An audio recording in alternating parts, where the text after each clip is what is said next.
Praise the Lord. Matthew 6:33 खोलिए, पढ़िए। गौरी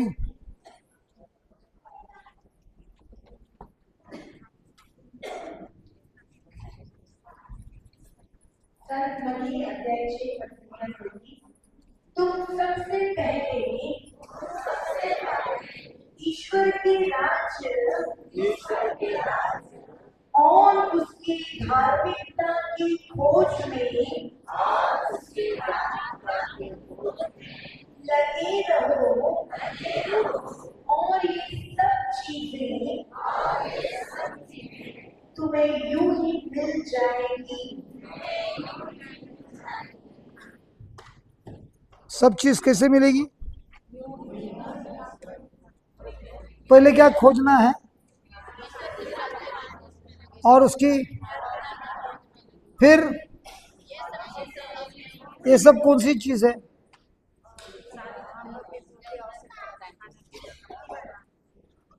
अच्छा,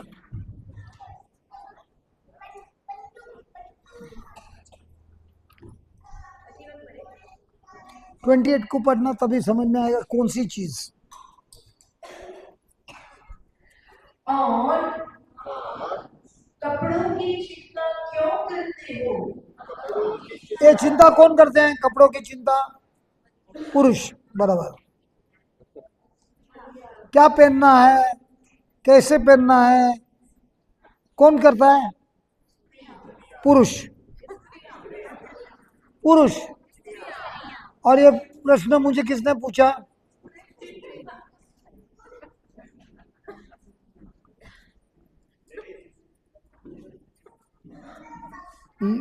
मनुष्य या लेडीज के मन में कौन सी चिंता रहता है?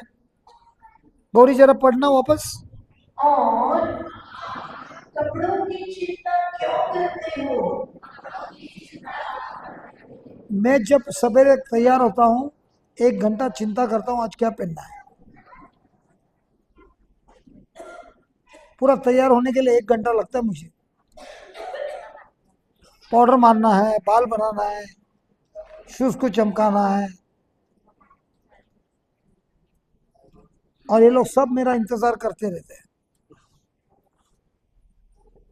मैं हमेशा लेट होता हूँ। क्यों?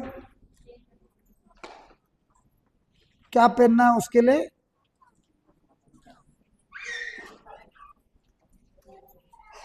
इस्त्री करना है,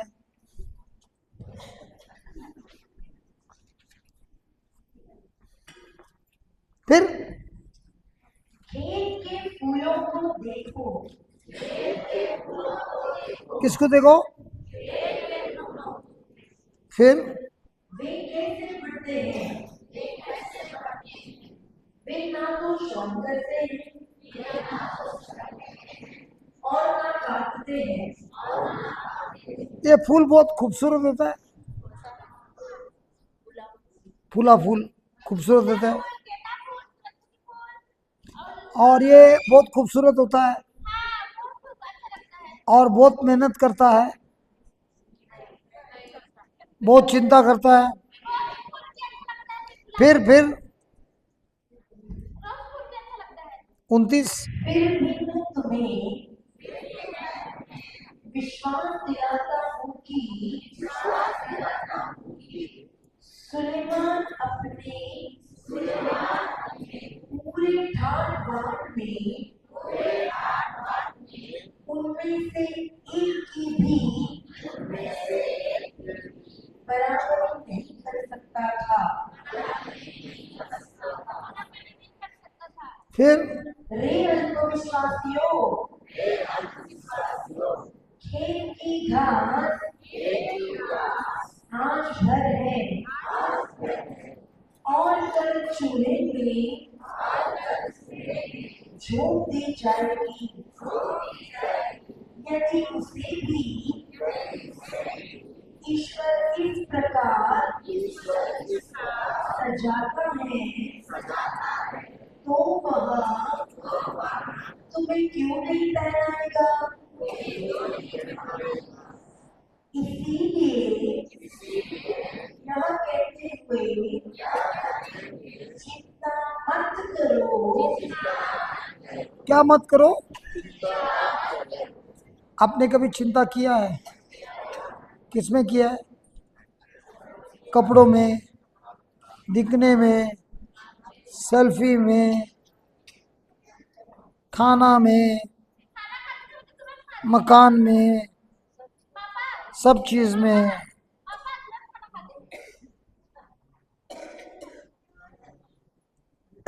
हम भी चिंता कर रहे हैं आज रात को किधर खाना खाएंगे। फिर क्या बोलता है? 31 में क्या लिखा है? इसीलिए यह कहते हुए चिंता मत करो। फिर हम क्या हम क्या हम क्या खाएं, क्या पिए, क्या पहने, इन सब चीजों की खोज में गैर योगी लगी रहते हैं। अब ये चिंता कौन करता है? क्रिस्ती करता है कि जो संसार के लोग हैं वो लोग करते हैं? तो आप लोग संडे को मिसा आते हैं ना चर्च में, तभी चिंता करके आते हैं कि बगैर चिंता के आते हैं?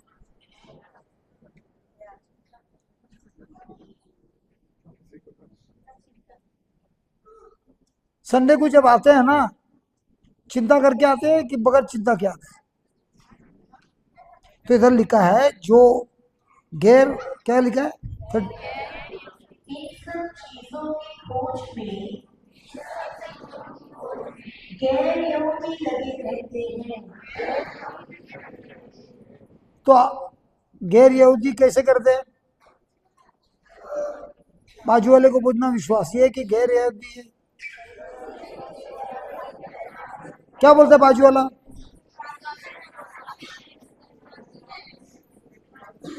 क्या बोलता है? तो संडे मिसा के समय कितने गैर यहूदी जमा होते हैं संडे को? क्योंकि प्रभु यीशु के अनुसार जो ये सब चिंता करते हैं वो कौन है? तो मिसा के समय विश्वासी जमा होते हैं कि गैर यहूदी जमा होते हैं?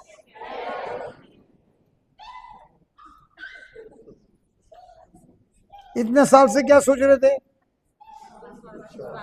अलका, ए अलका कभी चिंता करती है क्या कपड़ा पहनना है,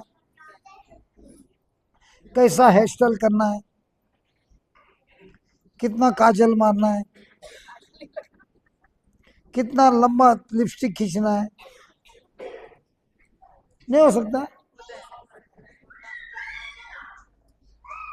और औरत लोग तो जल्दी तैयार होता है, हम लोग मर्द लोग को 1 घंटा लगता है तैयार होने।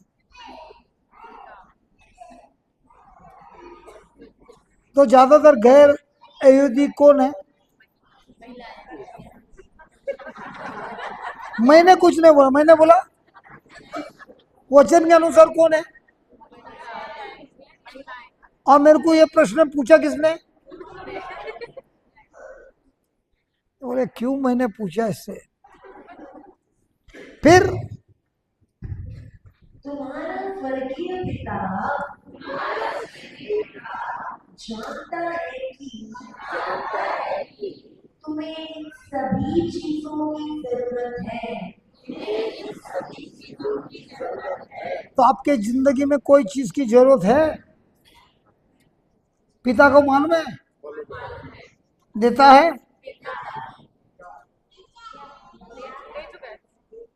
दिया है, ये किया है, वो किया है, सब बोलता है, लेकिन जेब खाली है।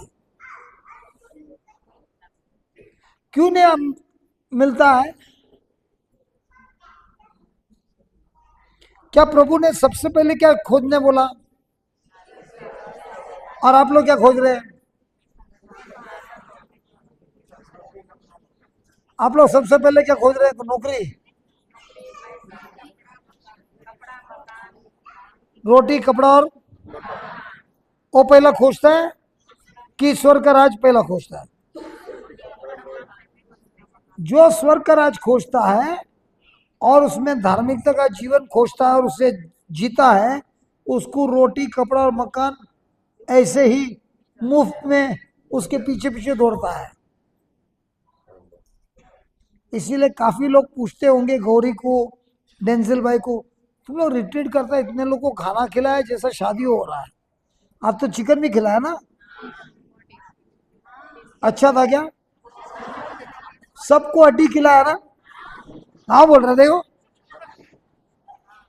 अच्छा खाना खिलाया कि हड्डी काली खिलाया? बहुत अच्छा। पैसे लगते कि नहीं? तो इनका ध्यान किधर है? आपके बटुए पे है कि ईश्वर के राज पे है? तो ये सब स्वर्गीय पिता देगा।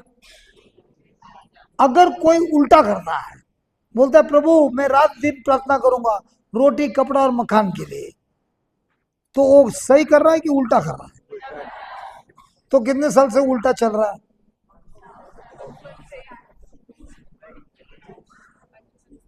हाँ,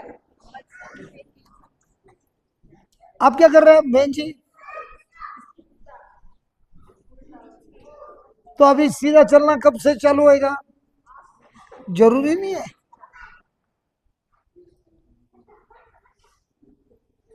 वचन सुनना है और सुनकर उसको अपने जीवन में लागू करना है।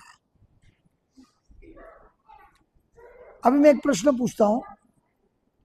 मैं आया, मेरा फ्लाइट का टिकट कितना दिन था? मैं 4 दिन ना 5 दिन? 4 दिन। आज का चौथा दिन। 4 दिन के लिए मैं रांची घूमने आता हूं, जिसमें मैं 14,000 खर्चा करता हूं। मेरा फायदा हुआ?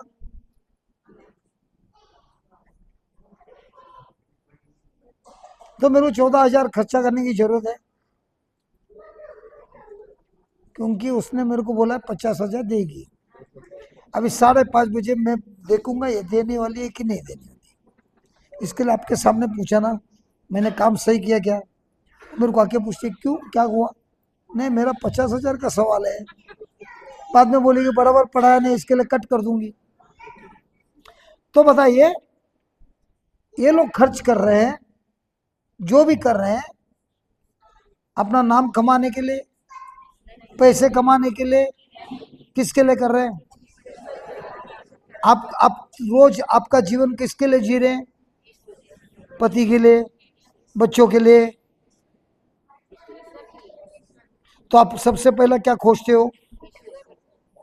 जो ईश्वर का राज खोजता है और धार्मिकता का जीवन जीता है, उसके जीवन में सब कुछ भर भर के प्रभु बोलता है ना, छप्पर फाड़ फाड़ के देता है, वही होता है।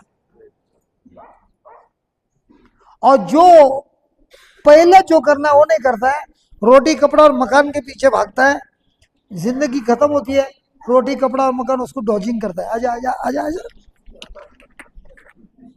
वो मालूम टीवी में दिखाता है वो, बेल ऐसा करके भागता है, उसको लाल कपड़ा दिखाता है, मालूम देखा है कि नहीं? देखा है ना? वैसे ही हमारी जिंदगी होती है। तो समझ में आया? लिखिए,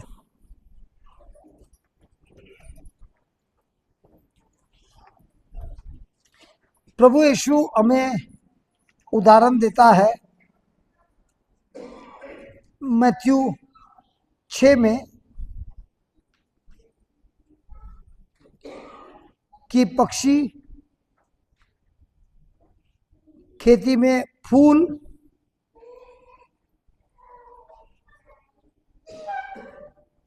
इन सब का पिता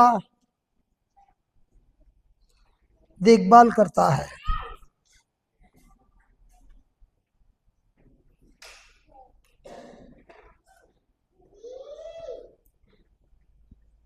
एक मिनट हो गया। आपको एक प्रश्न पूछता है, कभी आपने न्यूज़ चैनल में सुना है कि कोई पक्षी भूख से मर गया? लेकिन कहीं ऐसा सुना है किसी ने एक पक्षी को पाल के पिंजरे में रखा था और वो भूख से मर गया? वो सुन सकता है, क्योंकि वो गया बाहर, पक्षी को भूल गया, वो भूखा भूखा मर गया। लेकिन जो ऐसा है, जंगली है, हाँ, जो आजाद है, वो कभी सुना है कि भूख से मर गया, क्या पिता सबका देखभाल करता है? अगर वो पक्षियों का, फूल का, जो कुछ भी उन्होंने बनाया है उसका सब देखभाल करता है, और मनुष्य को उन सब का राजा बनाया है, तो क्या वो हमारा देखभाल नहीं करेगा? लेकिन हम चिंता क्या करते हैं? अब छोटी थी, स्कूल जाती थी, शायद मम्मी को बुखार आया है, ठीक है, सवेरे जाने के टाइम मम्मी को बुखार आया, तो दिन भर सोचती थी अब मैं घर पे जाऊंगी, खाना मिलेगा कि नहीं मिलेगा। क्यों नहीं, मम्मी बना के रखेगी। लेकिन बीमार भी थी ना, फिर भी उठकर खाना बना दी। मम्मी का प्रेम बड़ा है कि प्रभु का प्रेम बड़ा है? तो मम्मी भी शक नहीं करती है, प्रभु भी शक करती है।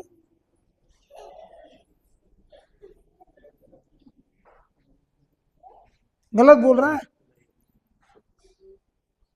जिस दिन हमने प्रभु का प्रेम को पहचाना, यकीन किया, उस दिन से डर खत्म, क्योंकि मेरा पिता मुझे बचाने अवश्य आता है।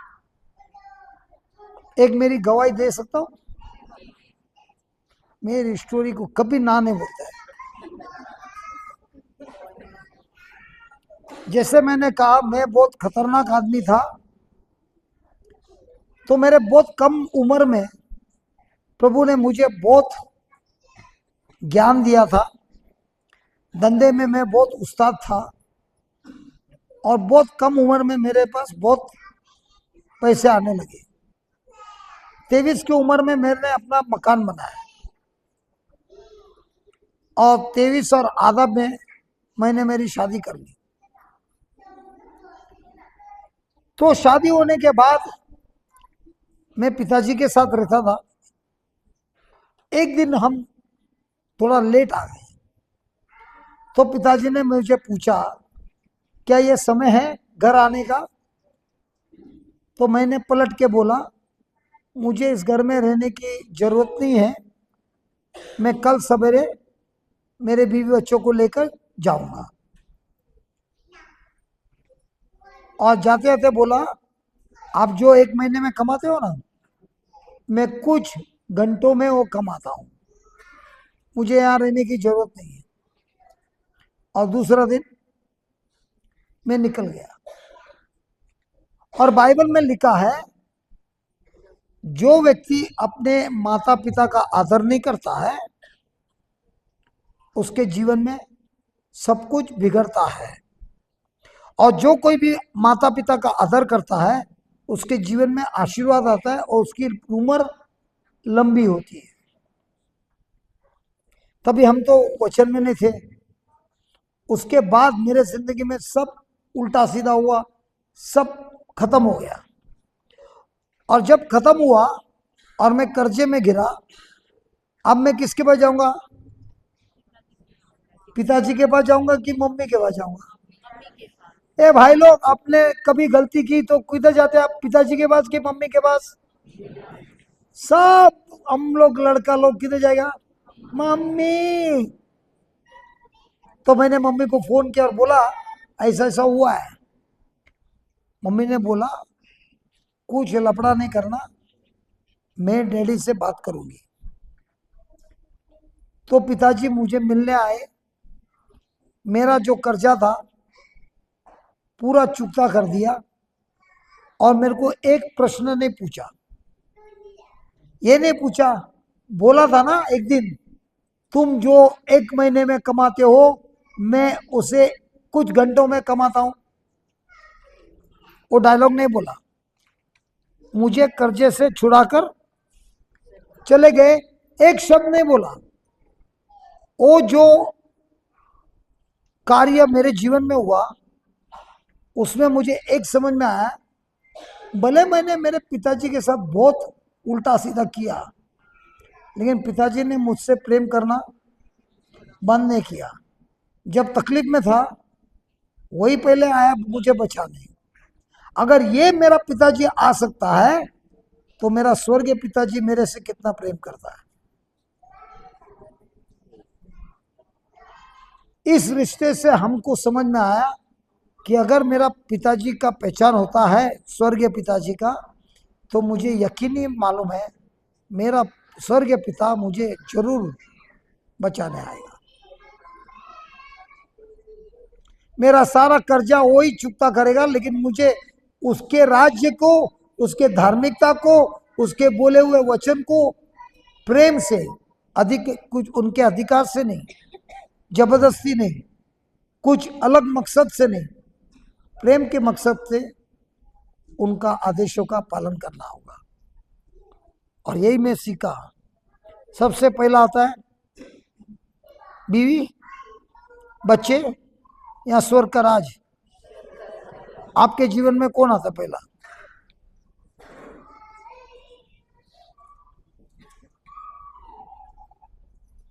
तो मेरे जिंदगी में जब जिस दिन से हमने बनाया स्वर्ग का राज, पहला रिश्ता पिता के साथ, बाद में रिश्ता सबके साथ। तो यहां पे जो लिखा है, ये रिश्ते के द्वारा हम लोगों को जो भी चीज की जरूरत है वो सब कुछ पिता पूरा करता है। तो लिखिए, जब लोग प्रभु के राज्य और उसकी धार्मिकता को मतलब उनके इच्छाओं को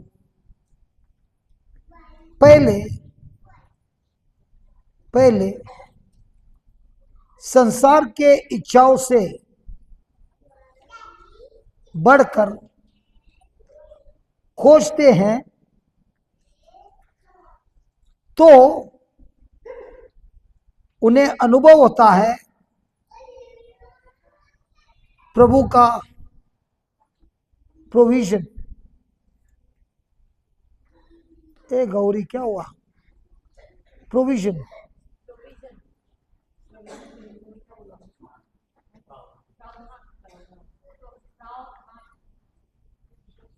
यार माइक पे बोल देना एक बार।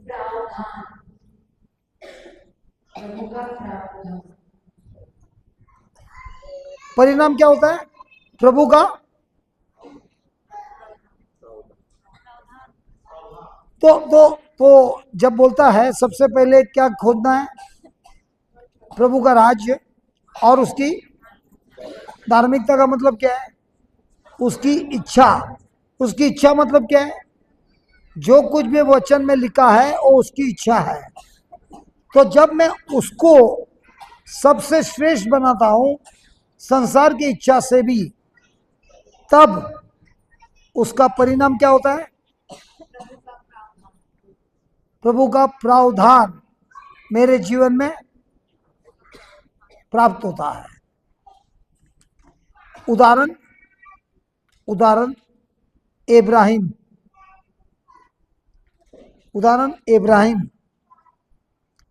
अब इब्राहिम कौन था? वो तो अलग जात का था। उसका उम्र 75 साल का था, मूर्ति बनाता था, अलग जात का था।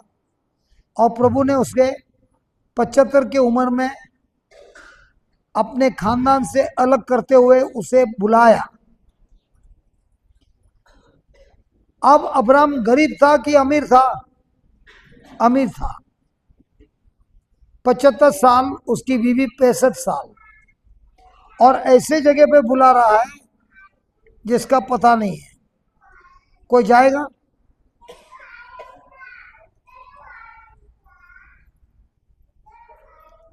हिब्रू 11:8 में लिखा है, स्वर्ग का राज खोजना मतलब क्या है? उदाहरण इब्राहिम का, हिब्रू 11:8 पढ़िए। अध्याय 11 संख्या। विश्वास के कारण इब्राहिम ने ईश्वर का बुलावा स्वीकार किया और यह ना जानते हुए भी और ये जानते हुए भी ना जानते हुए और ये जानते हुए भी और ये जानते हुए भी कि वह कहाँ जा रहे हैं, उन्होंने उस देश के लिए प्रस्थान किया। यहाँ पर एक स्त्री है, उसका नाम रुक्मणी है। फूलमणि कहाँ है? फूलमणि, फूलमणि, फूलमणि, ये हमारी प्यारी बहन फूलमणि हमको खोजते खोजते छत्तीसगढ़ आई। इनको सिर्फ मेरा नाम मालूम है और ये मालूम है मैं छत्तीसगढ़ में है, और कुछ पता नहीं है। और ये खोजते खोजते छत्तीसगढ़ आई। कोई जाएगा? ये है रांची की। रात को सवारी की, सवेरे पहुंच गई और धन्यवाद प्रभु यीशु को, ये पहुंच गई कैथेड्रल और उधर के फादर को बोलने लगी, मैं इस प्रीचर को ढूंढने आई हूं, उसका नाम है जॉनसन। अब फादरों ने कहा ये इधर नहीं रहता है, वो जहां भी रहता है हम जाने तैयार है। बोलता वो तो जोधपुर में है। तो वहां से कहां पे निकली? हमको मिली शाम को। और जब हम जा रहे थे छत्तीसगढ़ से रांची की तरह, तब ये हमको मिली रात शाम को जाने के समय। हमारा रिट्रीट खत्म। हमारे मन में क्या है, इनको अगर गाड़ी में बिठा के भेज देगा हमारा काम खत्म। लेकिन दिल में ये भी लग रहा था इन्होंने तो बहुत मेहनत किया है, ढूंढते हुए आई, लेकिन उनको एक वचन सुनने का मौका नहीं मिला, क्योंकि जब वो आई रिट्रीट खत्म हो गया। तो हमने उनको बोला आप हमारे साथ चलो गाड़ी में। तो गाड़ी में हमारी रिट्रीट चालू हो जाएगी ना, वो सवाल पूछेगी हम जवाब देंगे, गाड़ी में सवारी करते करते हो जाएगा। और ऐसे हुआ, हमको रहने के लिए एक जगह था, तो हम उधर गए रात को। तो जिसने हमको दावत दिया था उन्होंने हमको तो स्वीकार किया, उनको स्वीकार नहीं किया। वो बोलने लगे ये बहन यहाँ पे नहीं रह सकती। तो हमने बोला कोई बात नहीं, वो नहीं रह सकती है तो हम भी नहीं रह सकते, हम भी जा रहे हैं, क्योंकि वो हमारी मेहमान है। और अगर आप हमारे मेहमान को स्वीकार नहीं कर रहे तो हमको भी मत स्वीकार करो। तो बोला ठीक है उनको रहने देते हैं। तो खाना लगाया। अब खाना लगाया तो वो क्या बोलती है, मैं खाना नहीं खाऊंगी। तो मैंने बोला अगर मेरा मेहमान खाना नहीं खाता है तो मैं भी नहीं खाऊंगा। तो मेरा मेहमान ने क्या बोला, खाती हूं।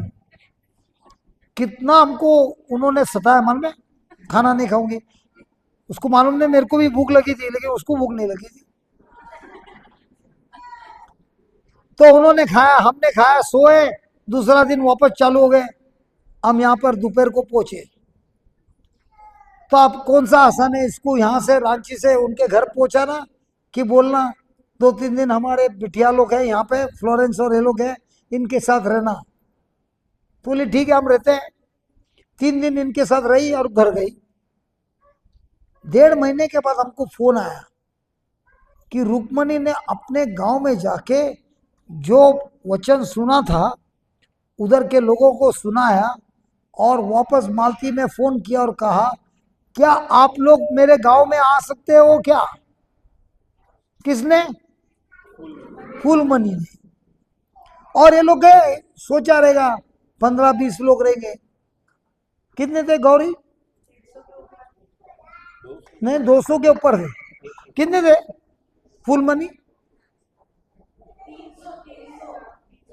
300 तक थे। क्या क्या मैं ये पूछ रहा हूं, जब ये फूलमणि को देखने के समय ऐसा लग रहा था इसके पेट के अंदर इतना बड़ा खजाना है, दिख रहा था क्या? लेकिन कुछ स्वर्ग का राज का बीज उसके अंदर डाला, वो गई अपने गांव में और खजाना खोद कर हमको तैयारी करके बोली, आदमी तैयार है, आप आपके आदमी को भेजो खाना खिलाने। तो हम आए थे, तभी हमने इन लोग को पूछा, वो एक बहन थी हमको छत्तीसगढ़ में मिली थी, गाड़ी में आई थी, हमको उनका नाम नहीं मालूम। तो किसी ने मुझे कल पहचान कराया, ये वही है। अभी तो चिकनी दिखती है, गोरी भी हुई है, अच्छा शरीर भी हुआ है, तभी ऐसी नहीं।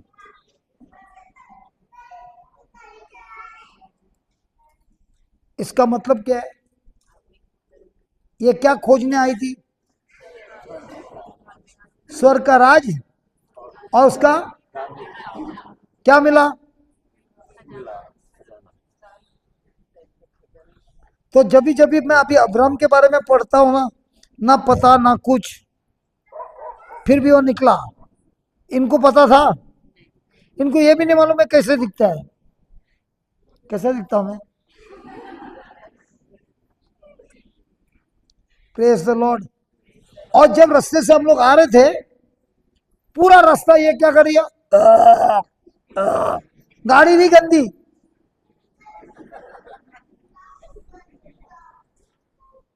अच्छा लगता है, लेकिन स्वर्ग का राज जब बीज डालता है, उसका जब फसल आता है, तब लगता है अच्छा हुआ रे, हमने उसको बस में डाल के बिठा के भेजा था, क्योंकि अंदर खजाना था। आपके बाजू में जो बैठा ना, आपको मालूम है उसके अंदर भी खजाना है, छोटा नहीं।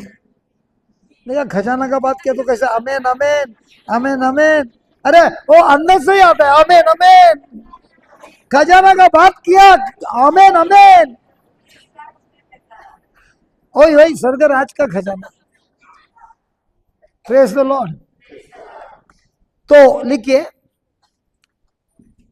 वो उसको पता नहीं था, उसके बाद क्या हुआ जरा पढ़िए। विश्व आठ आठ वापस पढ़िए। विश्वास के कारण इब्राहिम ने ईश्वर का बुलावा स्वीकार किया, और यह ना जानते हुए भी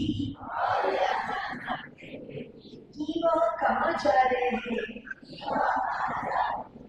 उन्होंने उस देश के लिए प्रस्थान किया जिसका वह उत्तराधिकारी बनने वाला था। फिर विश्वास के कारण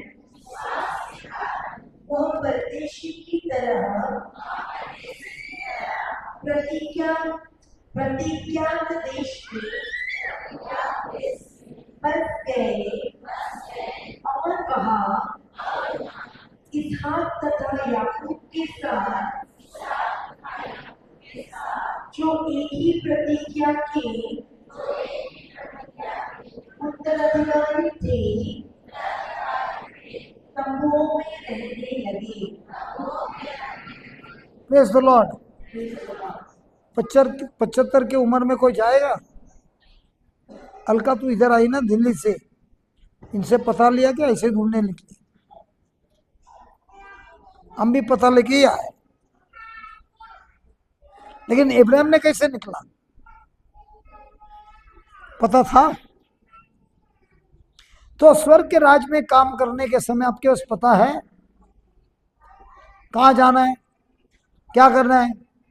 तो क्या मालूम है? एक ही चीज मालूम है, स्वार्थ का जीवन नहीं जीना है, प्रेम का जीवन जीना है।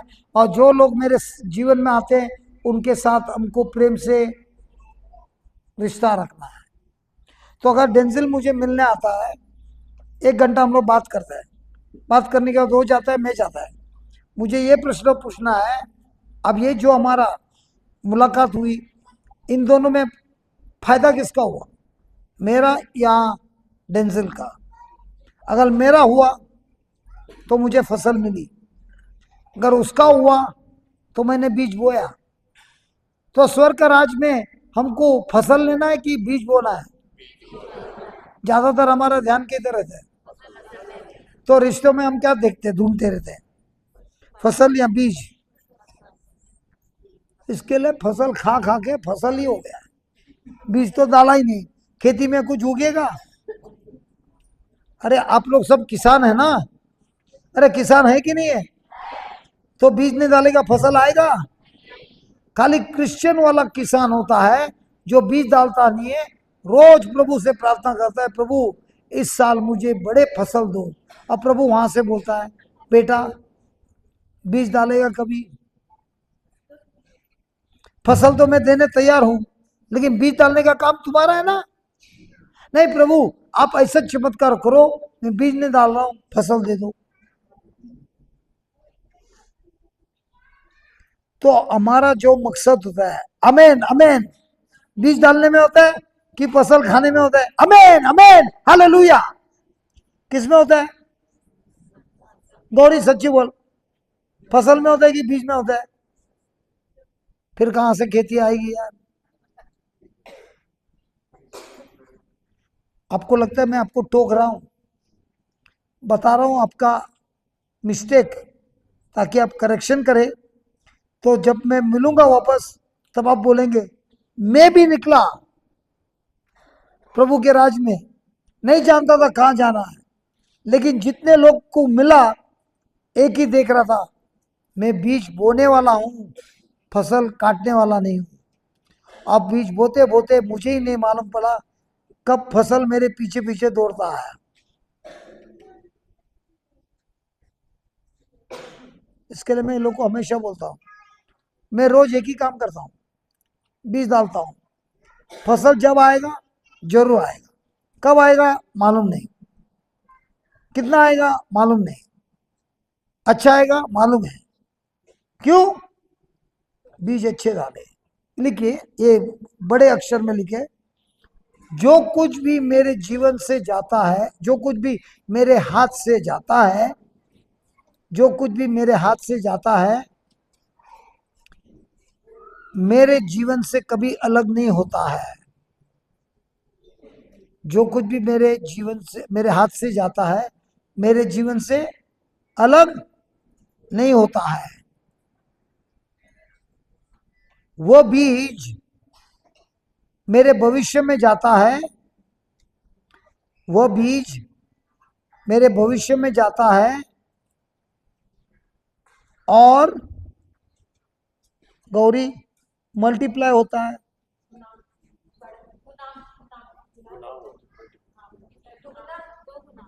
दो गुना नहीं या 100 गुना? क्या दो?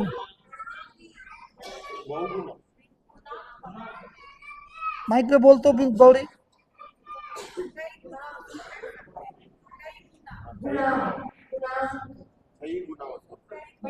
हाँ, कई गुणों से बढ़ता है।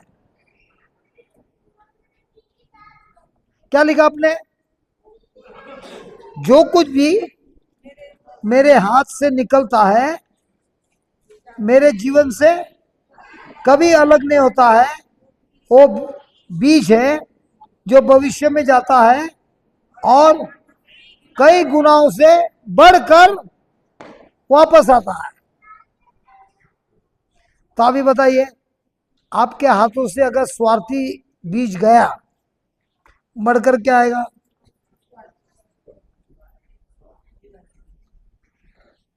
अभी कोई आमेन आमेन नहीं बोल रहा। अगर किसी के हाथ से प्रेम का बीज जाता है तो क्या होता है? बढ़ता है, बहु गुनाहों से बढ़ता है, और फिर भविष्य में मेरे पास आता है। तो बताइए, क्रिश्चियन जीवन में कमीपन हो सकता है? कब होता है? जब बीज बोआ था वो गलत था।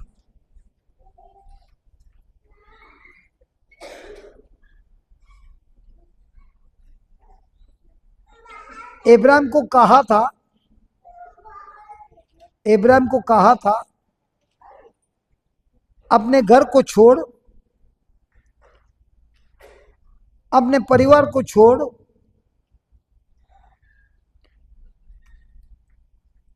और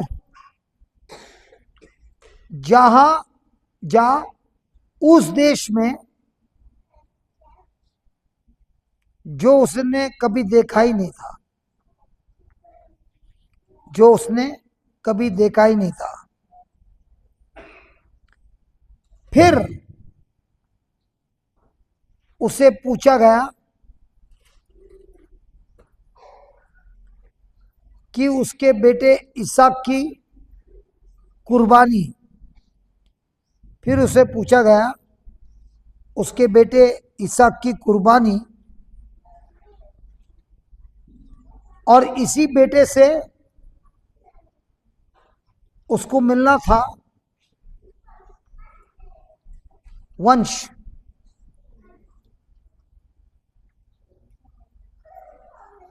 ये दोनों आदेशों को,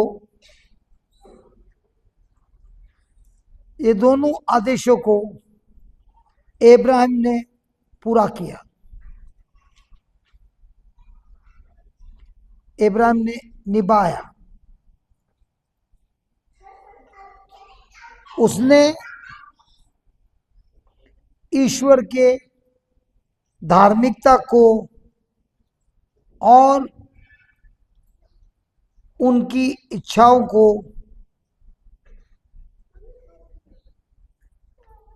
उनके कंफर्ट, आराम, उनके आराम, सिक्योरिटी, उनकी रक्षा और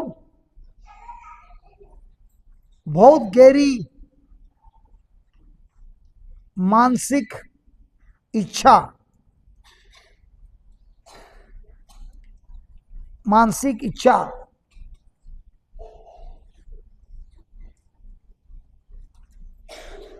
मानसिक इच्छा से बढ़कर बनाया, से बढ़कर धार्मिकता का इच्छा बनाया।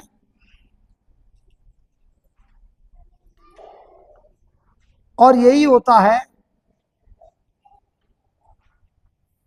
सीख, सीख first the kingdom of God, सीख, यही होता है खोजना, यही होता है खोजना का अर्थ।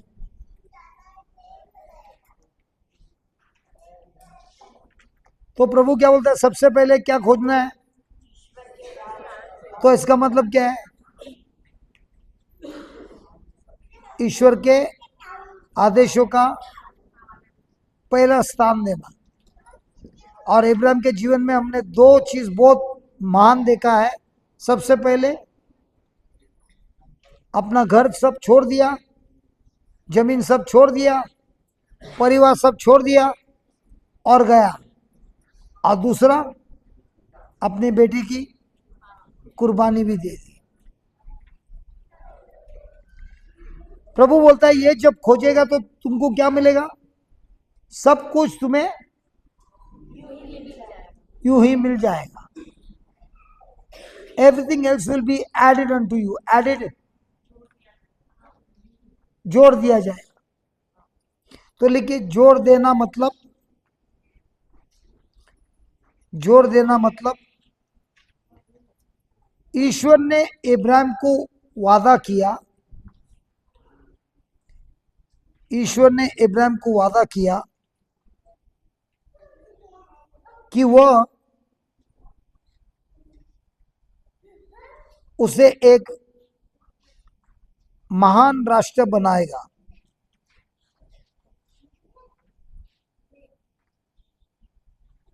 और इब्राहिम के विश्वास और ओबीडियंस, आज्ञा कार्य कार्य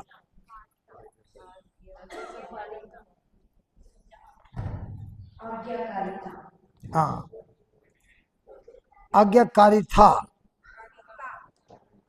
यार मैं इसके लिए नहीं बोल रहा, मेरे को मालूम है तुम लोग कुछ ना कुछ मिस्टेक निकालेगा। मैं इसके लिए बोलता यार, कह रहे गौरी तू बोल यार, और गौरी भी जानबूझ के नहीं बोल रही है, इसको भी जरा मिलने दे।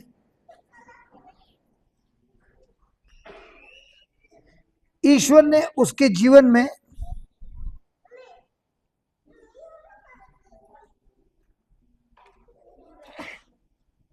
मदद किया।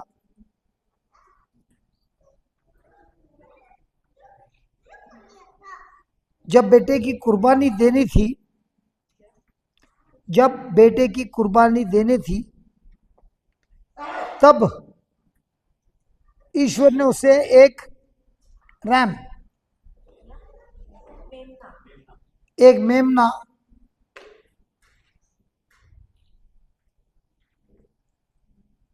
दिया और उसके ओबीडियंस के लिए और उसके आज्ञाकारी था। हंसो हंसो हंसो बिंदा, हंसो हंसो हंसो हंसो। उसके लिए उसे आशीर्वाद दिया। और यह आशीर्वाद सिर्फ इब्राहिम के लिए नहीं, बल्कि इब्राहिम और उसके वंश के लिए था।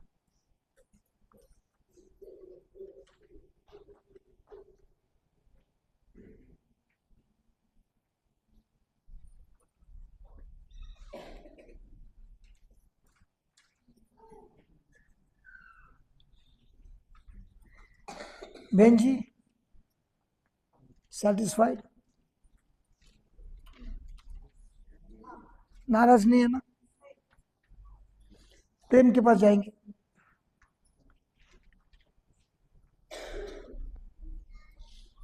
वन कोरिन्थियन 13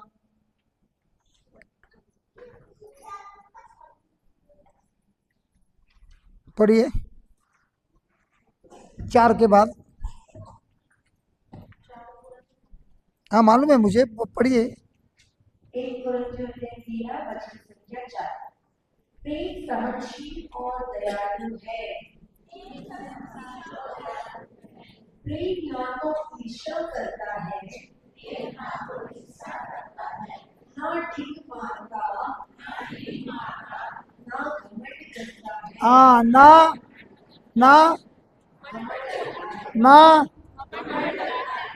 लिखिए, प्रेम घमंड नहीं करता।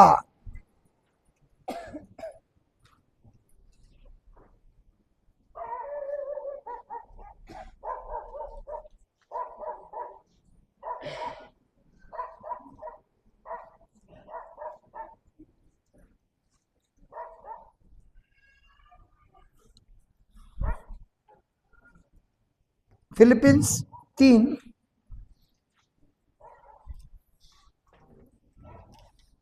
वचन नंबर 7 से 8।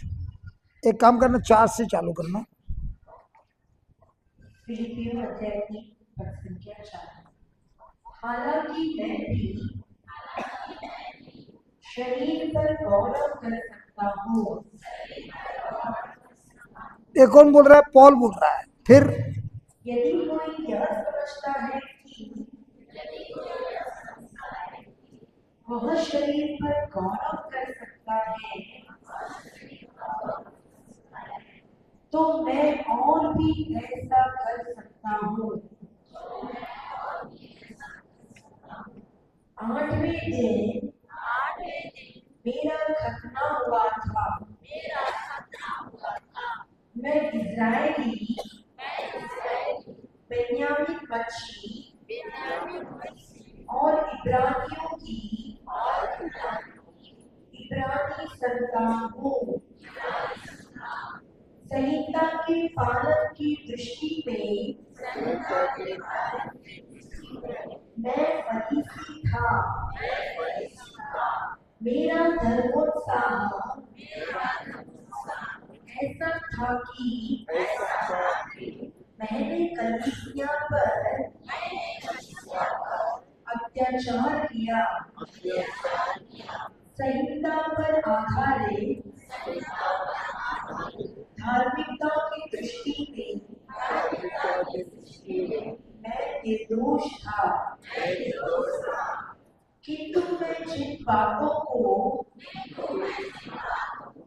लाभ समझता था, उन्हें मसीह के कारण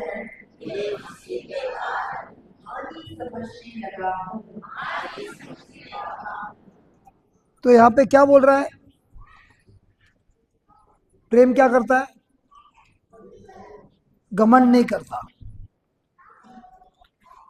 पौल अपने जिंदगी के बारे में बता रहा है कि वो भी एक यहूदी था, उसका भी खतना हुआ था, वो भी ग्रंथ में पढ़ा लिखा था, फैरिसी का फैरिसी था, महान महान टाइटल था, नाम था, सामर्थ था, अधिकार था, कलीसिया पे अत्याचार भी किया, सब कुछ था। लेकिन जिस दिन मुझे प्रभु यीशु का परिचय हुआ और प्रभु यीशु का प्रेम को मैंने चखा और अपनाया, उस दिन मुझे समझ में आया जिसके पीछे मैं भाग रहा था उसका कोई कीमत नहीं है। वो तो वो गाय गाय गाय गोबर, वो तो गोबर है। गोबर मालूम है? गाय का गोबर। बोलता है ये जो मैंने सीखा था, ये जो शान था, ये जो अधिकार था, वो क्रिस्त के सामने गाय का गोबर है।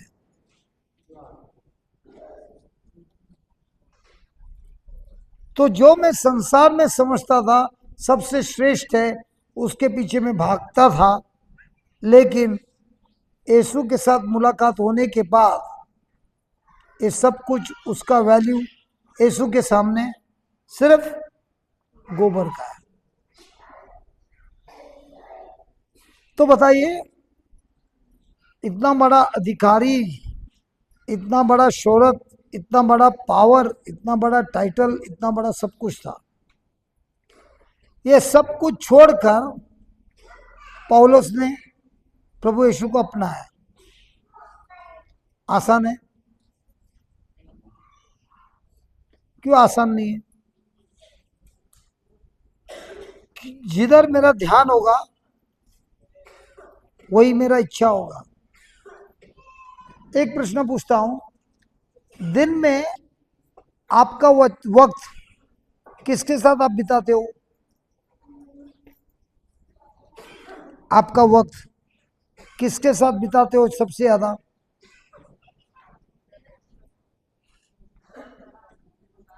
क्योंकि जिसके साथ भी आप आपका वक्त बिताते हो, धीरे धीरे जो भी है वो आप पे हुक्म चलाएगा। अगर मैं दिन भर टीवी को देखता हूं, कुछ दिनों के बाद, कुछ हफ्तों के बाद, वो टीवी का जो प्रोग्राम है वो मुझे गुलाम बनाएगा और मेरे पर हक जलाएगा।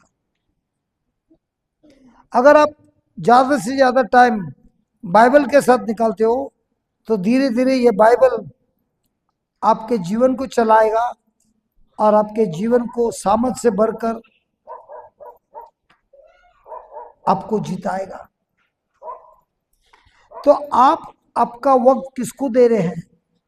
जिसको भी दे रहे हैं वो धीरे धीरे मालिक बनता है और आप उसका गुलाम बनते हैं। आप में से किसी ने टीवी का सीरियल देखा है? क्या यार, लोग खुल्लम खुल्ला झूठ बोल रहे हैं। क्या लगता है ये लोग ऐसा, ये लोग देखता नहीं है? नहीं, आप लोग सोच रहे क्या बोल रहा है। देखा है कि नहीं? और उसमें से कोई एक सीरियल आपको पसंद आया, कुछ भी हो, 4-5 बार आपने देखा, छठे बार आपको देखने की जरूरत है कि वो खींच के ले गया था। विनोद भाई, आप इतना जोर से हंस क्यों रहे? विनोद भाई, आपको टीवी का शौक है? आपको अकेला था कि आपकी बीवी को भी था? उसका तो मालूम नहीं मेरे को, लेकिन मेरे को था। हाँ, उसको आपसे ज्यादा था। तो जब उसका सीरियल चलेगा तभी आपसे बात करती थी।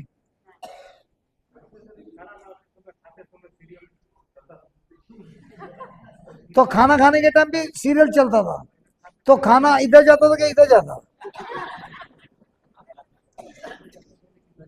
लेकिन नजर टीवी पे रहता। और आप काम से आने के बाद भी आपको देखता नहीं था।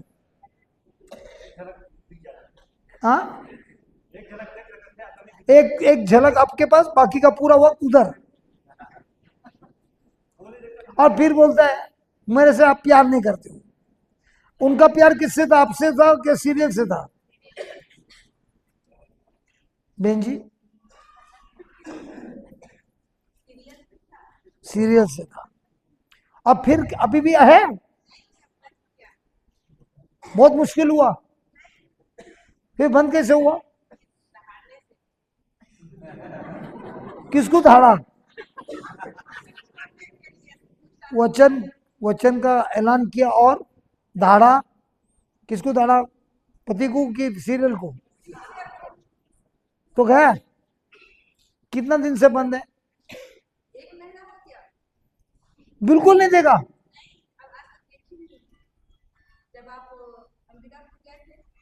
अभी मेरा नाम मत बोलना, इसमें मेरा कोई हाथ नहीं था। तुम लोग सीरियल देखे मेरे नाम पे बिल पा रहे थे। मैंने बोला कि आपको सीरियल देखना है, फिर मेरा नाम लेता है। हाँ, तो आपने दूसरा सीरियल देखना चालू किया, वचन का सीरियल देखना चालू किया और इधर वक्त बिताया, तो अब ये सीरियल ने आपको गुलाम बनाया। कौन सा गुलामी अच्छा है? जो आपका सीरियल था क्या, जो अभी देख रहे सीरियल वो अच्छा है? अभी बहुत अच्छा है। अभी ये देखते देखते आपका रिश्ता आपके पति के साथ कैसा है? अभी खाना खाने के टाइम पति को देखते कि और किधर देख रहा है? अभी वो ऐसा नहीं बोलते ना, खाली झलक देखते हैं बाद में भूल। विनोद भाई अभी आपको देखते हैं कि नहीं? Praise the Lord. सब अंदर की बात बाहर निकलती है। Amen amen amen. Gauri, hallelujah. तो उसी तरह पॉल बोलता है उसकी जिंदगी में भी ऐसे ही हुआ। जो संसार का सीरियल था, टीवी का नहीं, संसार का टाइटल था, सामर्थ था, पोजीशन था, अधिकारी था, हिब्रू था, फैरसी था, ये सब एक पर। फिर उन्होंने एक बार किसको देखा? यीशु के साथ मुलाकात हुआ। कब? जब वो अत्याचार करने निकला था क्रिस्ती लोगों के लिए, क्रिस्ती लोगों के विरुद्ध, और उसने रास्ते पे प्रभु यीशु का दर्शन देखा। तब से उनके जीवन में क्या हुआ? परिवर्तन। अभी उसका प्रेम किसके साथ था? जैसे यीशु के साथ हुआ, बाकी सबको क्या हुआ? अपने आप वो कम होते गए। तो इसी तरह जब किसी का प्रेम प्रभु यीशु के साथ होता है तो गंदी आदतों का क्या होता है? वो छोड़ता है कि तुमको छोड़ना है? कितने साल से आपको सीरियल का था आदत? उसके पहले नहीं था?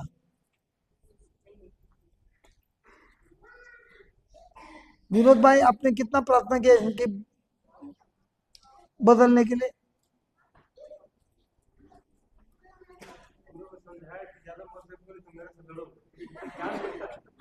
क्या बोला?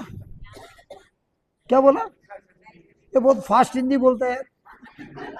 आपको समझ में आता है? वो बहुत फास्ट बात करता है। हाँ,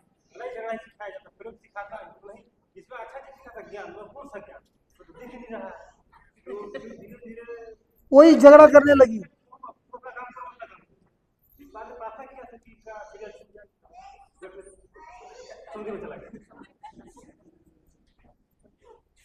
तो बराबर बोल रहा है, पति उधर जो दिखाई दे रहा है मारामारी, वही बाद में मारामारी चालू होता है। सीरियल देखता है, फिर क्या करेंगे? राइट हैंड उतारने का, गला पकड़ने का। हाँ, फिर क्या करेंगे? Press God. तो फिलिपिन्स 3 वचन नंबर 7 क्या लिखा है? किंतु मैं जिन बातों को लाभ समझता था उन्हें मसीह के कारण हानि समझने लगा हूँ। अभी आपके जीवन में जो आपको दुख दे रहा है, क्या वो चीज भी आप ऐसे ही सोचते हो? जो चीज मैं चाहता हूं और वो हो नहीं रहा है, क्या वो मेरे पक्ष, मेरे अच्छाई के लिए कि मेरे टाइम पास के लिए? मुझे संसार के पास ले जा रहा है कि प्रभु के पास ले जा रहा है? और अगर प्रभु के पास ले जा रहा है तो मुझे वो जरूर सुख शांति देता है, और अगर वो मुझे संसार की ओर ले जा रहा है तो मुझे उसे छोड़ना है। अभी अपने सीरियल छोड़ा, बहुत दुख हो रहा है ना? नहीं, सीरियल छूट गया तो अभी आनंद हो रहा है। तो पहले देख रहा था तभी दुखी थी। दोनों में फर्क क्या है? उसमें संसारिक सुख मिल रहा था, जिसमें पति के साथ झगड़ा भी होता था, अब पति को देखता भी नहीं था। तो अभी क्या हो रहा है?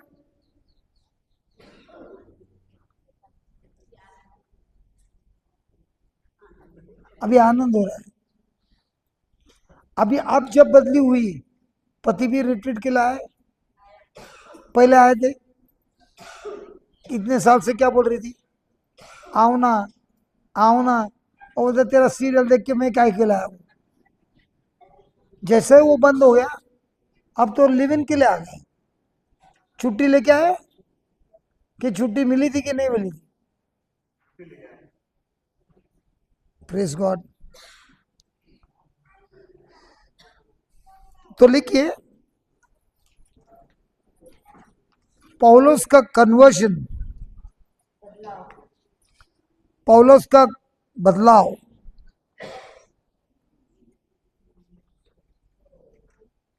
वो बहुत बड़ा फैरिसी था,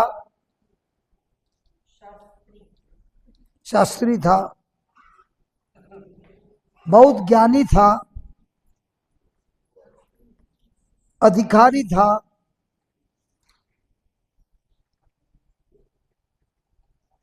लेकिन ये सारे चीजों से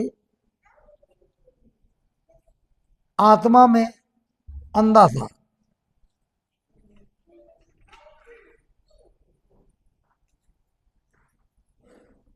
और इसीलिए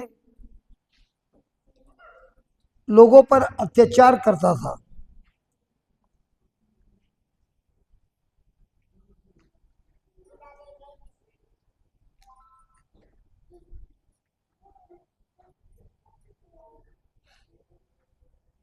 लेकिन प्रभु से मिलने के बाद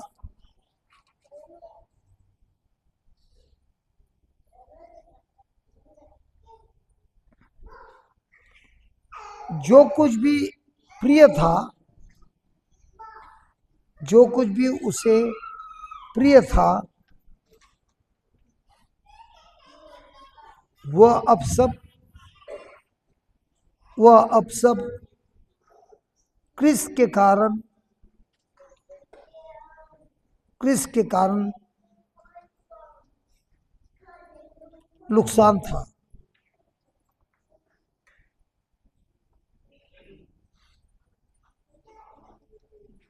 8वां वचन पढ़िए। इतना ही नहीं, मैं प्रभु ईसा मसीह को जानना सर्वश्रेष्ठ लाभ मानता हूँ। क्या सबसे श्रेष्ठ लाभ है? तो आपके जीवन में सबसे श्रेष्ठ लाभ क्या है? सोना, चांदी, हीरा। अब बताइए, मुझे मोती से याद आया, ये औरत लोग को मोती से क्यों प्रेम होता है? मोती मोती, इधर इधर मोती का हार नहीं पहनता है? मोटी नहीं, तो मोटी बोलते हैं। अरे मेरी जोरा हिंदी। हाँ, पल पल, अंगूठी बनता है, हार भी बनता है, कान का ये भी बनता है। नहीं नहीं, मोती से। अच्छा, आपको माने मोती कैसे बनती है?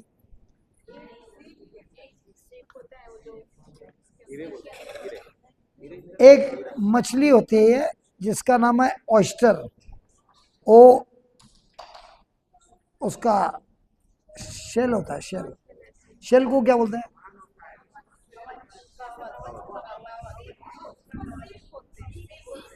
अच्छा, जो भी है, वो जब खाना खाता है तो उसमें एक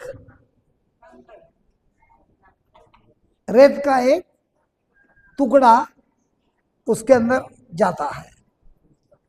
आपके आंख में कभी छोटा सा गया कचरा, क्या होता है? बहुत अच्छा लगता है। हाँ, आंख मारते रहता है, चुभता है, चुभता है। जब तक निकालेगा नहीं तब तक आराम होता है। लेकिन इस मछली का ऐसा हालत होता है, उसको थूक नहीं सकता है, तो उसको अंदर ही रहना है। तो वो उसको अपने थूक से उसको कवर करता है, और उसको लगातार थूक लगाता है, थूक लगाता है, थूक लगाता है, थूक लगाता है, थूक लगाता है। जैसे जैसे वो थूक लगाता है, वो सैंड अंदर रहता है, और उसके बाहर वो थूक का बनता है मोती। तो ये एक्सीडेंट से होता है मोती। लेकिन जिस दिन मनुष्य को मालूम पड़ा कि ये मोती इससे बनता है, वो उसको पालता है, अंदर जाता है, उसका मुंह खोल के जबरदस्ती का। ये किसका स्वभाव है? मनुष्य का स्वभाव। क्यों डालता है? धंधे के लिए। मछली का क्या होता है? उसको तो खा नहीं सकता है, उसको तकलीफ होता है। तकलीफ होने पे वो क्या लगाता है?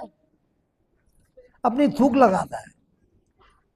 और एक 5-6 महीने के बाद वो जो रेत का टुकड़ा है वो बनता है मोती।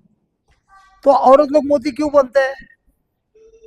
वे इसलिए पहनते हैं क्योंकि वो बोलना चाहते हैं, जिस तरह उस ऑयस्टर को तकलीफ हुई, लेकिन उसने उस मनुष्य को गाली नहीं दिया, स्वीकार किया, और उसको प्यार से थूक लगा लगा कर उस पत्थर को मोती में बदल दिया। इसी तरह वो स्त्री बोलती है, ये मोती दिखता है, ऐसा ही मेरा चरित्र है। तू मुझे पत्थर देगा, मैं उसको बदली करके तुमको मोती में दे दूंगा। आदमी लोग ने ताली बजाया, औरत लोग ने बजाया, बोलते नहीं, कैसे ताली बजाए? आदमी बहुत खुश हो गया, क्या बात है यार। किसी किसी औरत ने ताली बजाए? क्यों नहीं बजाए?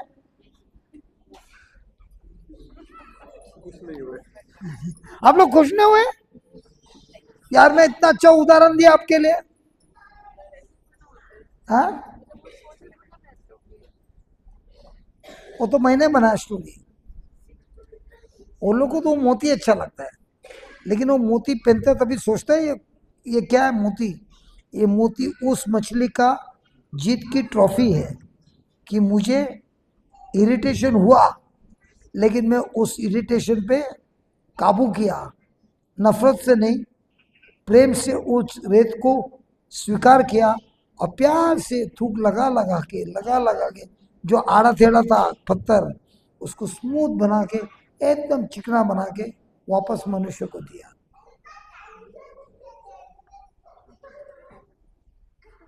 वैसे ही प्रेम करने से, जिसने आपको नफरत दिया है उसको अच्छे से प्रेम करने, थूक लगा लगा के, लगा लगा के।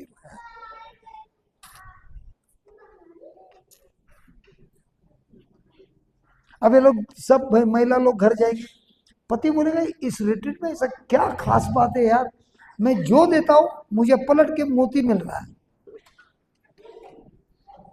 अभी कोई आमिन नहीं बोल रहा है क्या? अभी तक सोच रहे हैं? विनोद भाई आपका तो जलवा हो गया यार, अभी जितना रेत डालना है डाल दे, मुंह खोल के सब पलट मार के मोती बन के दिन मिल जाएगा। क्या सोचा विनोद भाई, करना है कि नहीं करना है? मेरे को फोन करके बोलना कितना मोती मिला है।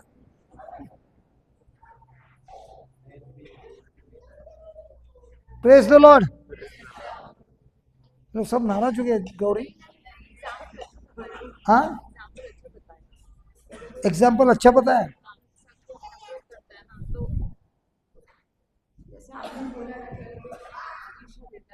जोर से बोलना, वो लोग को भी सुनने देना।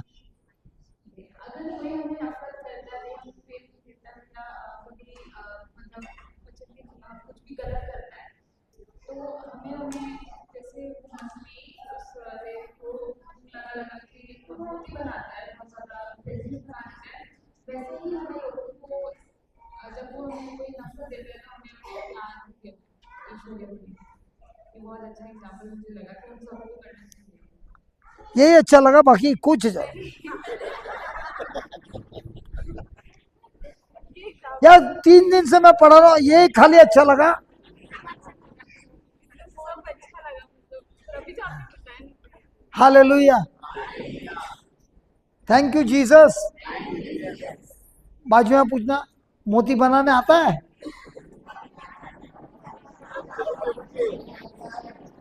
गौरी जरा पूछना, मोती बनाने आता है?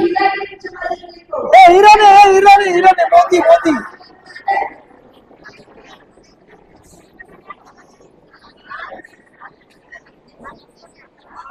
अरे मोती बनाने आता है कि नहीं आता है? ऐसा मोटी नहीं,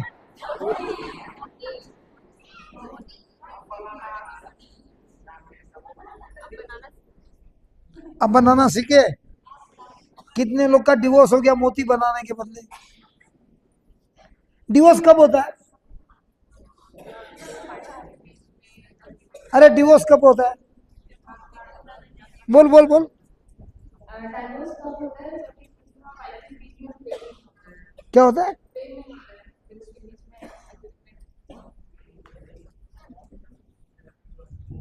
में डिवोर्स का मतलब यह है कि दोनों या दो में से एक स्वार्थ बनता है। जहां स्वार्थी नहीं है वहां डिवोर्स हो ही नहीं सकता है। अब जब भी सालगिरह रहता ना, तभी लिखते ना सिल्वर वेडिंग एनिवर्सरी। तेरा कितना साल हुआ? मेरा 37 हो गया, बराबर है। 25वां जब भी हुआ था, उधर लिखा था डेकोरेटर वाले ने हैप्पी हैप्पी हैप्पी लिखा था। तो मैं देखने लगा, मैं सोचा ये क्या झूठ बोल रहा है, कुल्लम कुल्ला झूठ बोल रहा है। तो मेरे को जब माइक दिया और बोला तुम जरा बात करो, मैंने बोला ये 25 साल का जो लिखा ना हैप्पी, ये सबसे बड़ा झूठ है।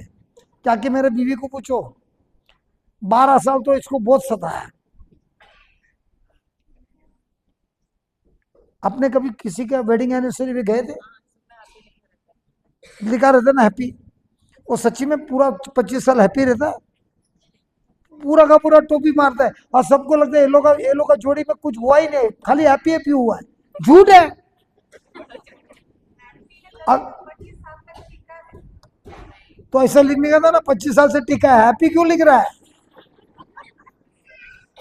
तो बाकी मेहमान आए, वो लोग जाके बोलेगा घर पे, देखा उस कपल को, देखा पूरा 25 साल हैप्पी हुआ। हमारे इधर 25 में से 15 साल तो ऐसे ही गए मारा मारी में, जैसा अभी विनोद भाई ने खुल्लम खुल्ला बोला सबके सामने। सीरियल देखता है, मारा मारी करता है। तो हमने बोला ये झूठ है, क्योंकि जो शादी में स्वार्थपन है, उसमें हैप्पी हो ही नहीं सकता। और जिस लगन में मौत नहीं है, वो शादी सक्सेस हो ही नहीं सकता। अभी उदाहरण से मैं आया हूं यहां पर, बराबर है। अब जाऊंगा मैं घर 5 दिन, फिर वापस जाऊंगा प्रचार के लिए। तो अगर मेरी बीवी स्वार्थी है और बोलती है तुमको घर में रहना है, जाना नहीं है, तो हमारा शादी में हैप्पी होगा कि लफड़ा चालू हो जाएगा? तो जो भी शादी 25 या 50 साल तक हुआ है, इसका मतलब इस रिश्ते में मौत जरूर हुई है। तो अगर उसको कुछ चाहिए और उसको कुछ और चाहिए, एक की मौत होती है। वो बोलता है ठीक है, मैं मेरी इच्छा को मारता हूँ, तेरे इच्छा को अपनाता हूँ, सब दोनों जाके साथ में करेंगे। लेकिन वो बोलता है नहीं, मुझे मेरा चाहिए, वो बोलता है मेरे को मेरा चाहिए। वो शादी में कभी साथ होगा ही नहीं, क्योंकि मौत शादी में जरूरी है। क्रिश्चियन जीवन में मौत जरूरी है। मौत किसकी? स्वार्थ की। अगर स्वार्थ की मौत होती है तो आत्मा में वो व्यक्ति बढ़ता है। आत्मा में मौत होता है तो शरीर में बढ़ता है, लेकिन शरीर में जो बढ़ता है खुद का सर्वनाश करता है।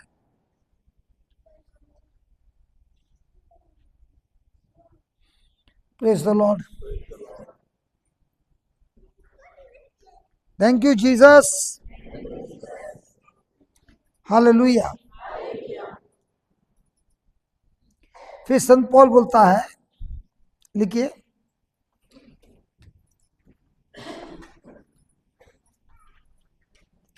क्वेश्चन नंबर 8 पढ़ना बिटिया, बाद में हम लिखेंगे।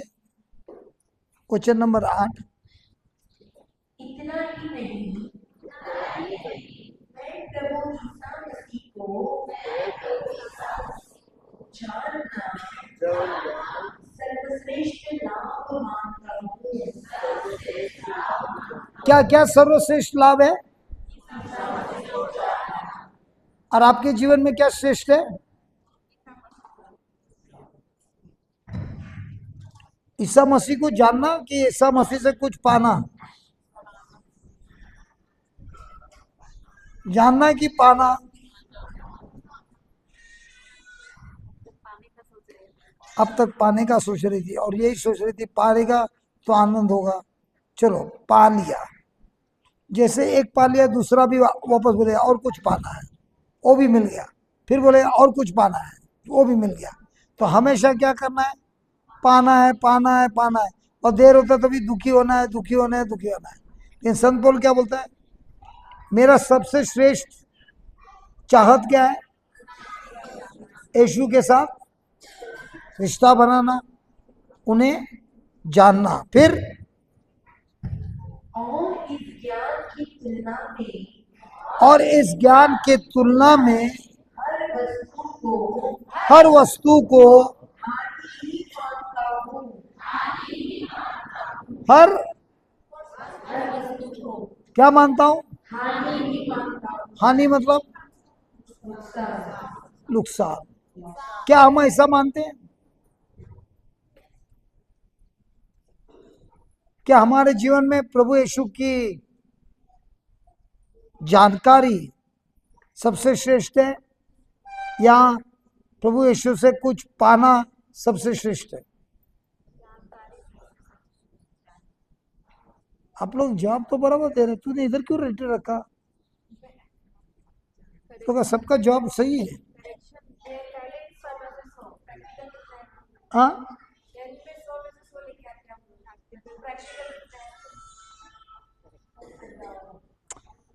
लिखिए,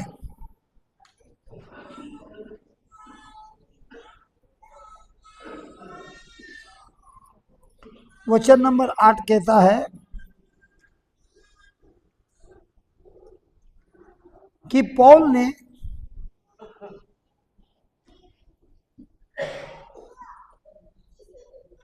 हमेशा परेशानियों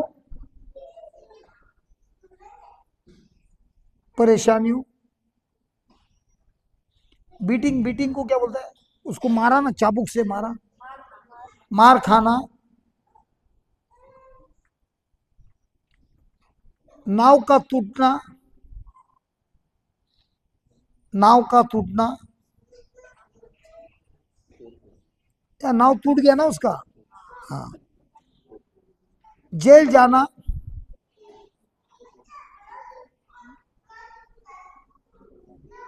बगैर नींद के जीना, भूखा रहना, यह सब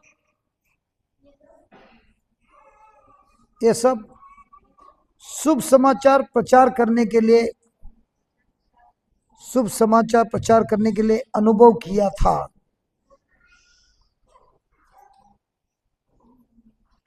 ये सब लिखा है 2 कोरिन्थियन 11, ये सब लिखा है 2 कोरिन्थियन 11 23 से 27।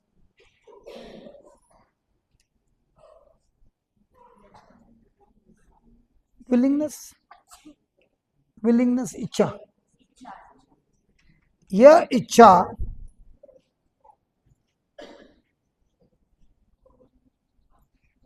जो कुर्बानी थी, जो कुर्बानी थी, सब चीजों की लॉस थी, लॉस, सब चीजों की नुकसान थी, यह बताता है कि उसके जीवन में क्रिस्त सबसे ज्यादा श्रेष्ठ है, कि क्रिस्त सबसे ज्यादा श्रेष्ठ है और उसका मुख्य खजाना है।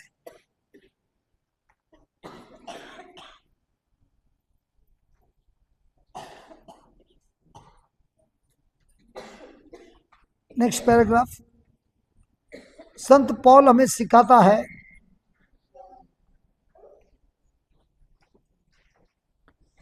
सब चीज कचरा है,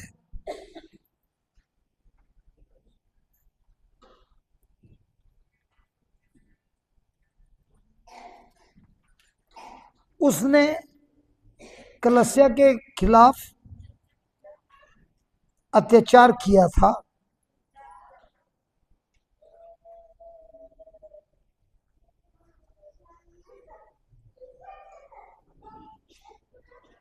और इसीलिए पूरी इच्छा से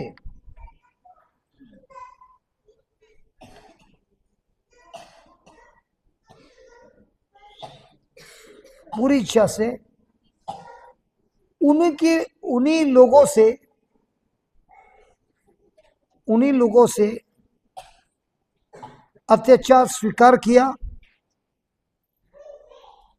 और रोमन अधिकारियों से अत्याचार स्वीकार किया।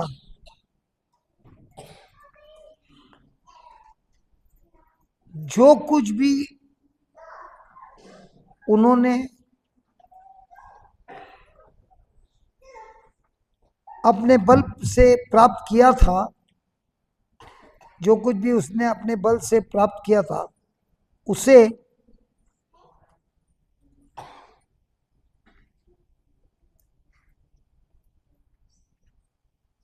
उसे नकारा, ताकि वो अब उन क्रिश्चियन लोगों के साथ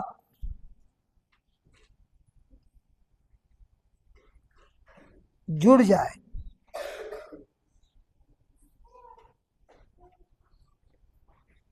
जिससे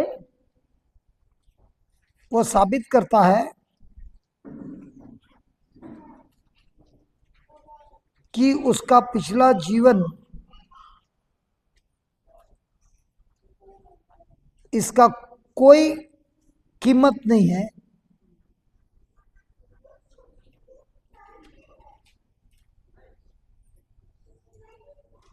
जो उसे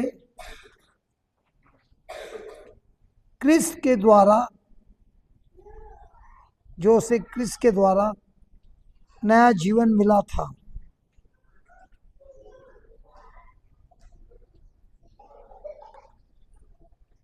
तो क्या हुआ? संत पौल फैरिसी था, नाम था, शोहरत था, सब कुछ था, और क्रिश्चियन के विरुद्ध अत्याचार भी करता था। लेकिन जब उसको प्रभु यीशु की पहचान हुई, तब उसने अपने आप को पश्चाताप किया और प्रभु यीशु के साथ रिश्ता किया।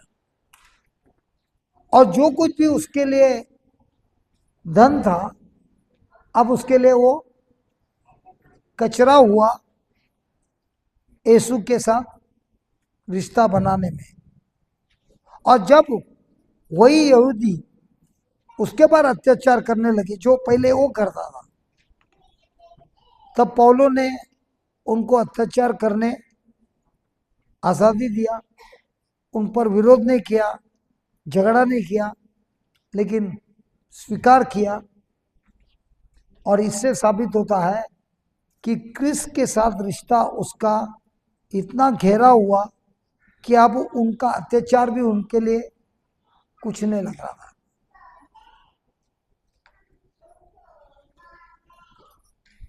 थक गए क्या?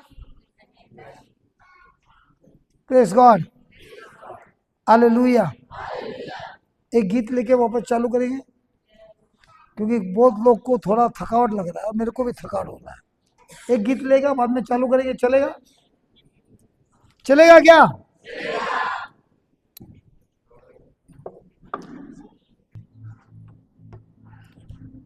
हम सारे मिलकर उस पर मनन करेंगे।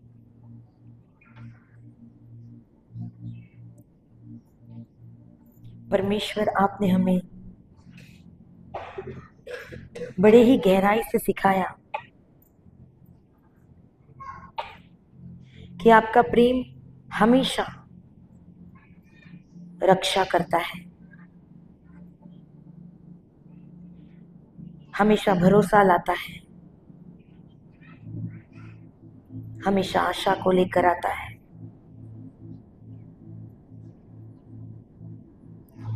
आपका प्रेम सब कुछ सह लेता है।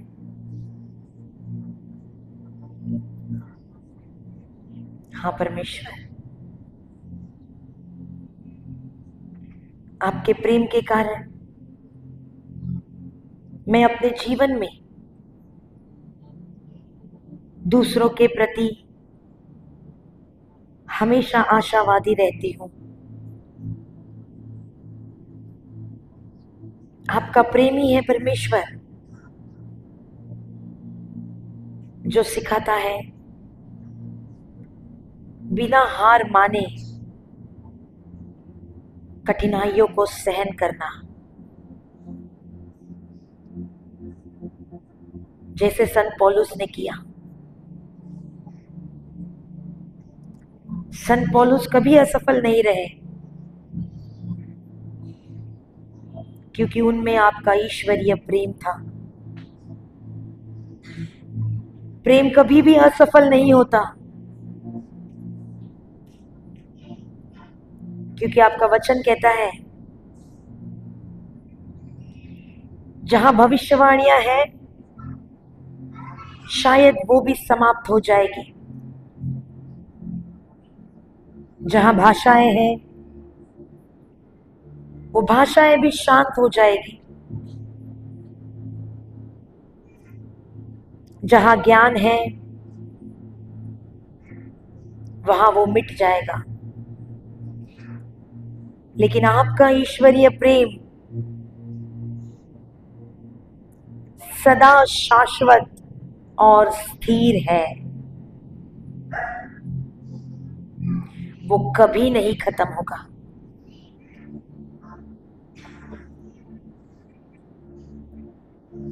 वो कभी नहीं समाप्त होगा।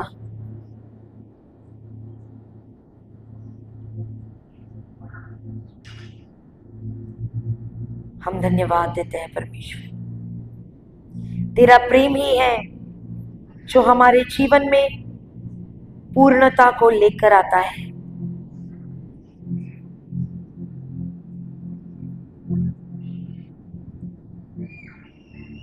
पूर्णता, मसीह के साथ वाली पूर्णता।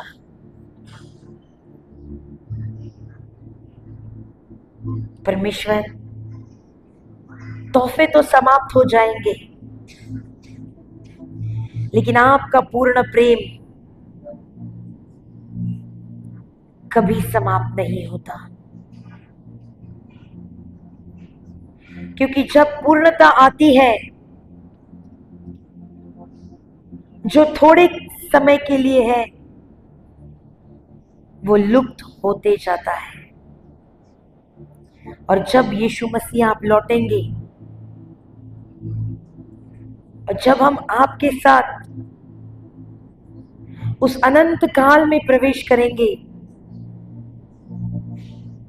तब वो पूर्णता आएगी और उस वक्त सारे उपहारों की आवश्यकता समाप्त हो जाएगी। उस वक्त बाकी होगा सिर्फ आपका प्रेम।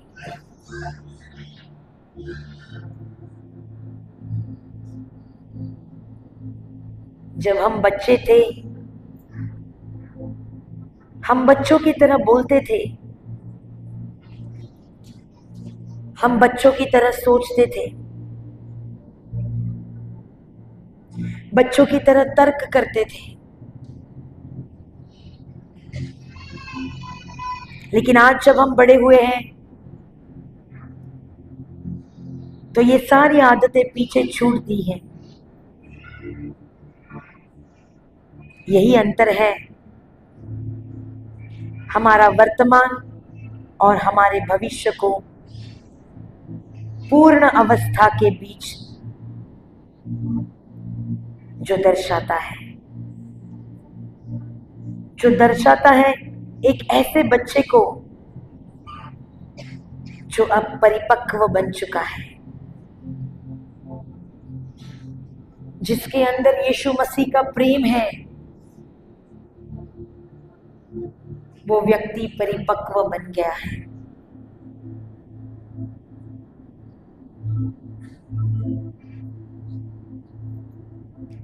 जिसके अंदर यीशु मसीह का प्रेम है, वो व्यक्ति पूर्णता तक पहुंच रहा है। कहिए उससे, यीशु मसीह, मैं आपके उस पूर्ण प्रेम को अनुभव करना चाहती हूँ।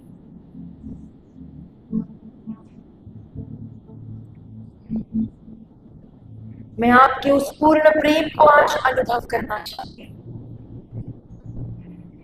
कहिए उसे,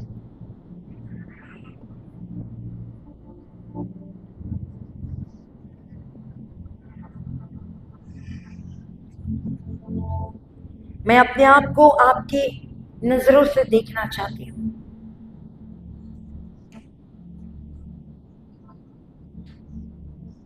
जब हम दर्पण देखते हैं, जब हम आईना देखते हैं,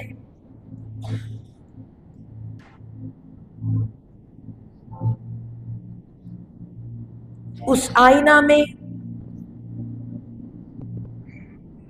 हम केवल अपना प्रतिबिंब देखते हैं।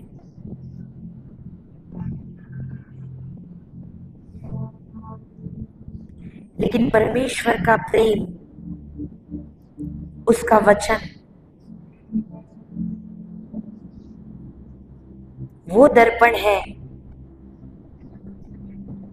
जो हमें अंदरूनी दिखाता है।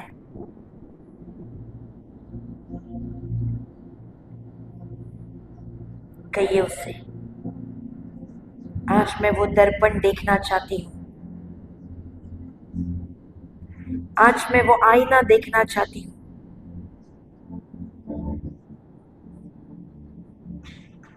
क्योंकि वही एक आईना है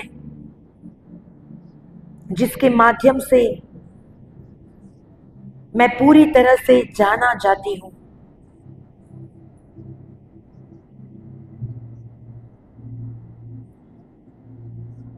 जो संसार का ज्ञान हमें मिला है, जो सांसारिक प्रेम है,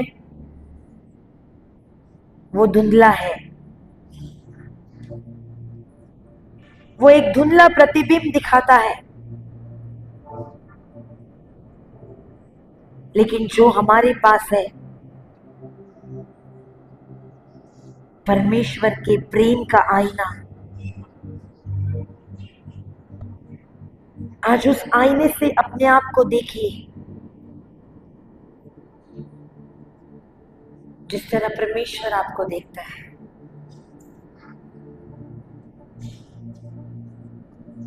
शैतान है जो दोष भाव में डाल रहा है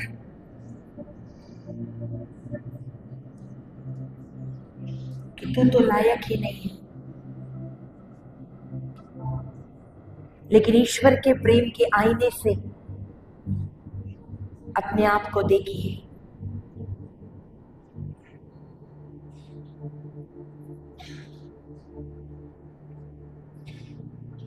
यीशु मसीह का प्रेम आपके लिए अनंत है,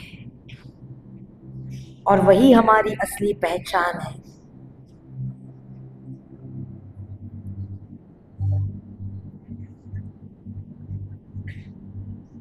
हमारे जीवन में ये 3 चीजें बहुत ही जरूरी है: विश्वास, आशा और प्रेम।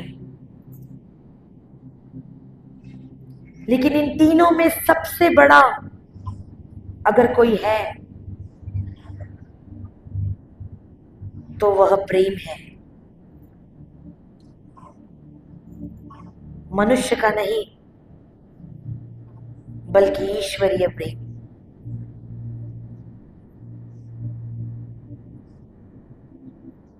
ईश्वर का प्रेम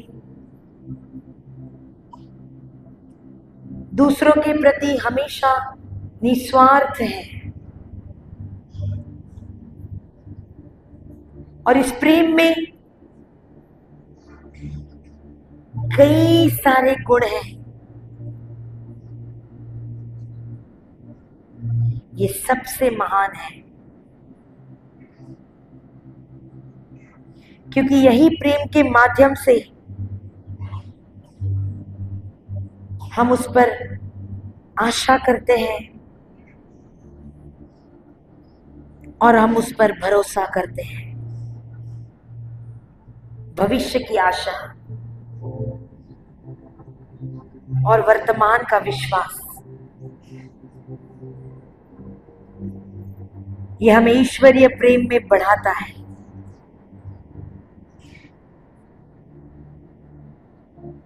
प्रेम सबसे महान है, क्योंकि सांसारिक चीजें नष्ट हो जाएगी। आज जो हमारे पास है वो खत्म हो जाएगा। आज जिसकी हम आशा रखते हैं वो समाप्त हो जाएगा।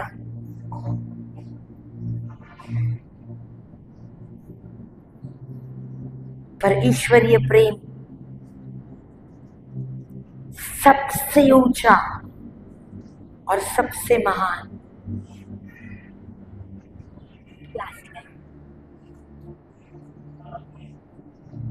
ये वो प्रेम है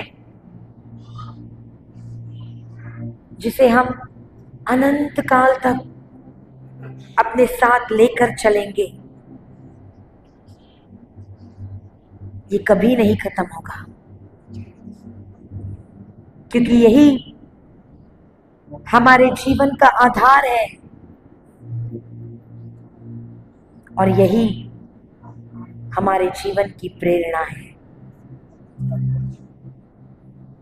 जिसे हम हमेशा अपने पास संभाल कर रखेंगे।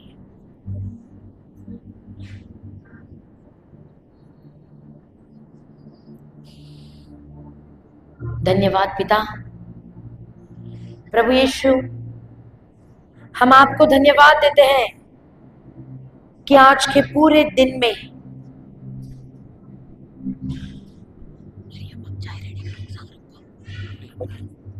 सोडलं ऊपर तो पट्टी होऊन जाईल तशी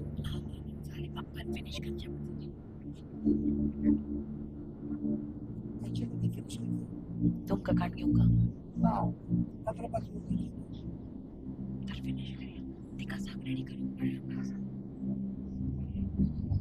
धन्यवाद देते हैं पिता। धन्यवाद देते हैं कि आप एक अच्छे पिता हैं, आप एक भले पिता हैं। और आज आपने हम सभी को इतनी गहराई से आपके प्रेम के विषय में सिखाया है। प्रभु, हम आपसे सहायता मांगते हैं कि हम सिर्फ थियरी पढ़ने वाले ना बनकर रहे, बल्कि इस प्रेम की परीक्षा में